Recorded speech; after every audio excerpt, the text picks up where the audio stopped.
Yep, we're back again to talk, to share, to explore, to expand, to look at life.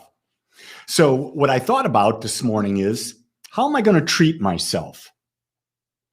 How am I going to treat myself today? What am I going to treat myself to? What am I going to treat myself for?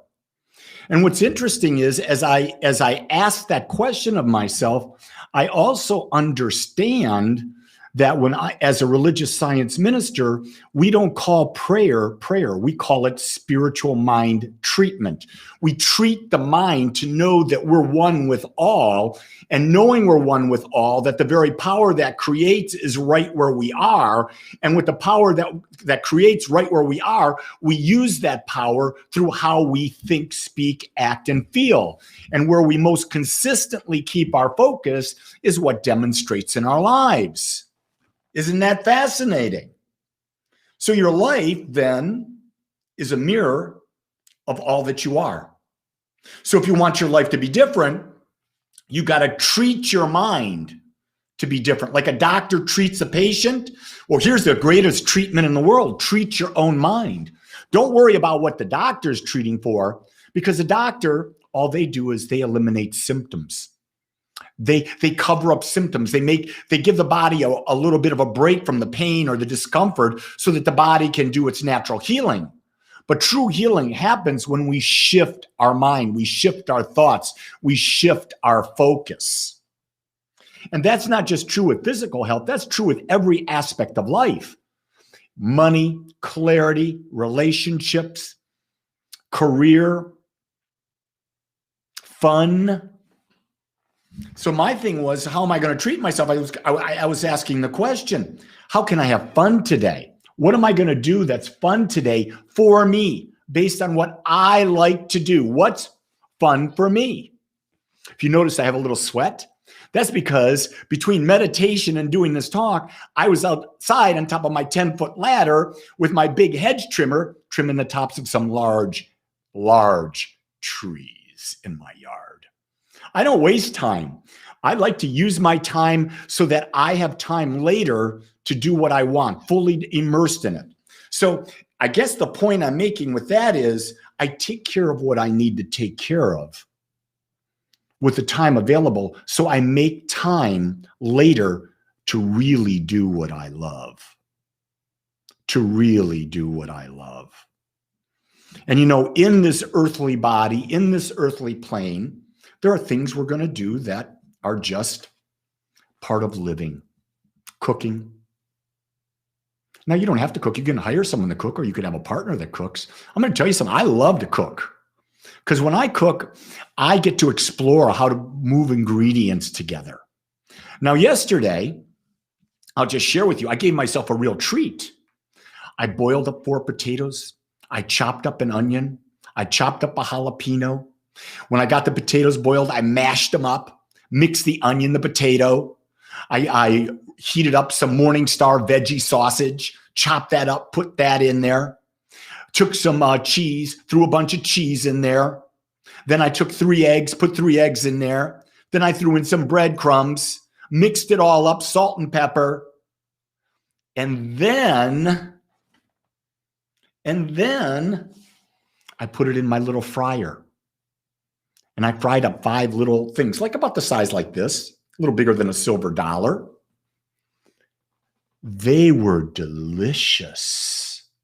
Not only did I like them, but I gave a half of one to my parrot, and he just went nuts on it. So not only did I treat myself, but I treated my parrot, who's been with me for almost 39 years, I'm sorry. And so last night I was sharing this with my friend Naranjan, and he says, well, Lee, we have something like that in India. And I forget what he called it, but it's a very popular Indian dish. The only thing different is they don't obviously add Morningstar sausage to it, but they add Indian spices. I said, oh, that's something new I can try. I can add Indian spices to it.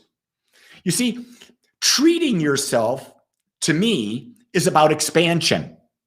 It's about experiencing new stuff. It's about experiencing new life. It's about having different relationships. Let me ask you this question. And good morning to all of you out there. I know Monika is there. Lori is there. Dion, Easy, Funshine, Zoe, Rachel is out there. I know there's a whole bunch more. Love to have you check in so I can see your names. That helps me really get a handle on this, on the energy that I'm playing with here. Because that's what I think this is. This is me playing with energy, and your energy and mine are mixing together, and we're playing together. Isn't that fun? And so isn't it interesting? Everyone who's watching, you can see on the side, you can see Easy, Sunshine. Look at the mystique she's putting out there today. I love it. Big eyes. Love big eyes. Keshev is there too. I forgot about my man Keshev. Nilda's out there. Mina's out there. Lori's out there. Wendy is out there. Now, Wendy, Kansas? I understand Utah. I understand Dallas, but what the heck in Kansas? Are you looking for Dorothy? Are you looking for Dorothy? Are you wanting to follow the yellow brick road? Well, let me tell you what the yellow brick road is. Wherever your heart wants to go. Ooh, we just stopped you from having to watch the whole movie. So the question is, if you want to treat yourself today, follow your heart. Follow your heart. And that's something we don't do. We've been taught, unfortunately, I've been taught, unfortunately, or I had been taught, unfortunately, to hide my feelings, to not honor them, to not listen to them, to be rational, to think logically.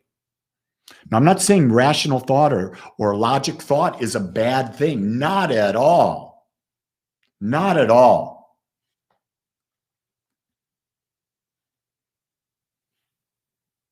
It's just that we got to honor the other side, the emotional side. So Lori pops in because she was in meditation. She asked the question, what do you mean with express your truth from the chakra meditation? Okay, today we were focusing on the throat chakra, an energy center that's there. When you're focusing on an energy center, a lot of times we block that energy. So when the throat chakra is blocked, we don't exactly speak our truth. We may want to say no to something and we say yes to something. We don't speak our truth, or we blurt out and defend ourselves instead of just being quiet. The truth is, what is it that is true about your energy? Because you're putting out an energy in life and you want that energy to grow. So if you're there, and let's say it's abundance, and you believe that you're creating a greater abundance in your life, and then someone offers you something and you say, no, I can't take that. You're saying to the universe, I'm not worthy. Where the truth is, you are worthy.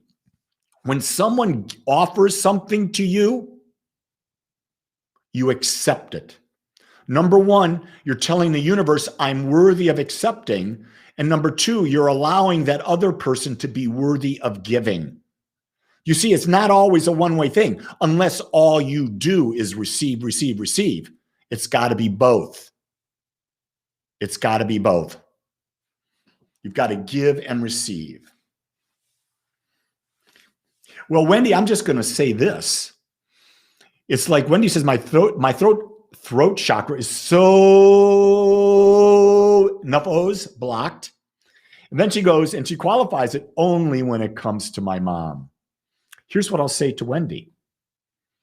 If your throat chakra is blocked, right now your mom is the main reason.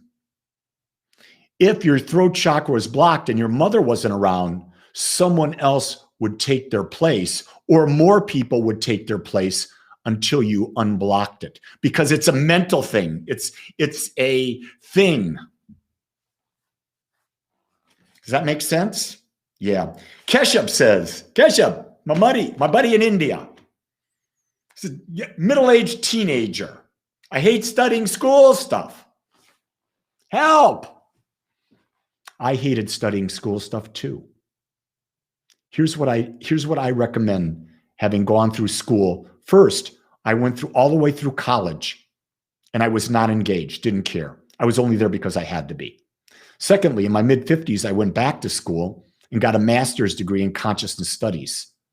I was engaged because I was doing something I love. I was studying something I love. I could see the value in it. So what you have to do, my friend Keshav, is because you're only 16 and you're in that younger period of mandatory schooling in order to get you to higher education where you can really focus on what you want. You've got to find a way to understand that the studying I'm doing right now is a basis for all the great things I'll be able to study and do later. And you've got to see it as part of the building blocks in creating the greater you. See where I'm going with that? I'm linking the current thing I don't like to something in the future that I do like based on what society's got out there. There are rules that society's got out there. Some of the rules we follow, some you don't have to. Some you just say no. There's a lot of things people are trying to stuff down our throats right now. And I'm just at a point where I say, I'm going to live authentically. Isn't that great? Authentically or authentically. My name, just in case you didn't get that. I did that for myself for clarity. It gives me great joy to point out the obvious. My wife will look at me and she'll say, you know, you're a master of the obvious, aren't you?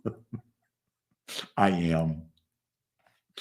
And then yesterday, I had a beautiful, beautiful friend of mine say to me, "Can I give you some advice?" And I said, "Yeah." She says, "Every once in a while, you say when you're talking, you say, 'Do you understand?' Don't say that." And I said, "Oh." I ponder that because I do say that. I know I say that. I'm not denying it. And what did I do? I was very grateful she gave me that advice because I can ponder it. Because anything that I might do to help my message be received by more and more people, I'm open to. Why? Because it's a value to me.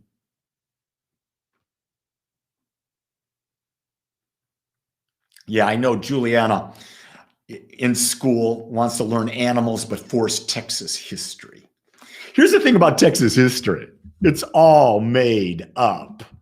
Yeah, they teach you the Alamo. Go read and find out the true story of the Alamo. It's nothing like in the history books. Remember, history is made up by the winners. It is changed and constantly changed and constantly changed. That's something I know. And yet you're taught that if you don't pass this and get an A or whatever, remember that Christopher Columbus discovered America in 1492. Christopher Columbus never set foot in the United States of America, ever. And how could he discover something that was already there, that was lived on by 100 million Native American Indians? He didn't discover anything. Isn't it amazing how we switch things? We relabel things, and then by having it being repeated over and over again, being forced to learn it after a while, and you do that for a couple generations, and then the generations don't question anymore, and all of a sudden it becomes accepted as truth. That's why I teach question everything over and over and over. Find out what works for you and do what works for you, that you've proven for yourself. Woohoo! Well, I didn't know where I was going to go today, but thanks to just a couple of your comments gets me on a roll. And I love getting on a roll and sharing with you. What I do hope is that the energy that you felt here makes you feel alive, makes you feel like you want to go deeper. Nilda says, I grew up not expressing what I really think, like, and just agree with my parents, Catholic school elders, and so on. I still have a hard time expressing myself, thinking I might get into an argument, ESP, with my husband. Opening the throat chakra is important to me. It's also, Nilda, let me come back a little bit with a little different thing. It's also knowing something else. It's knowing if you were right in front of me, I'd look into your eyes and I would say, Nilda, I want you to know that right now you're unique, you're perfect, you're here to experience your own life and no one else's. There's nothing for you to do but to get greater clarity on who you are and be that woman. Did you hear that? Everybody else just substitute your name. That's why you're here. So my friends, go be you. And sometimes the best you when you're dealing with people, just be still. You don't have to defend yourself, and you don't have to offer your opinion.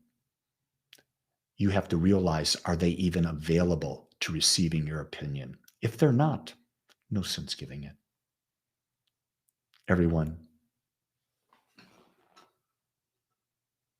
know that I love you. And I love you, meaning I accept you just the way you are. So go be that. Be you. Have a great day. I'll see you tomorrow. Oh, by the way, I start classes on Sunday. Sunday, I teach how to pray or spiritual mind treatment. Monday, I teach the same class. And then on Tuesdays, I teach how to have a meaningful relationship. If you are interested in being in a class, go to agapespiritualcenter.com. Sign up today. You will love classes. Aloha.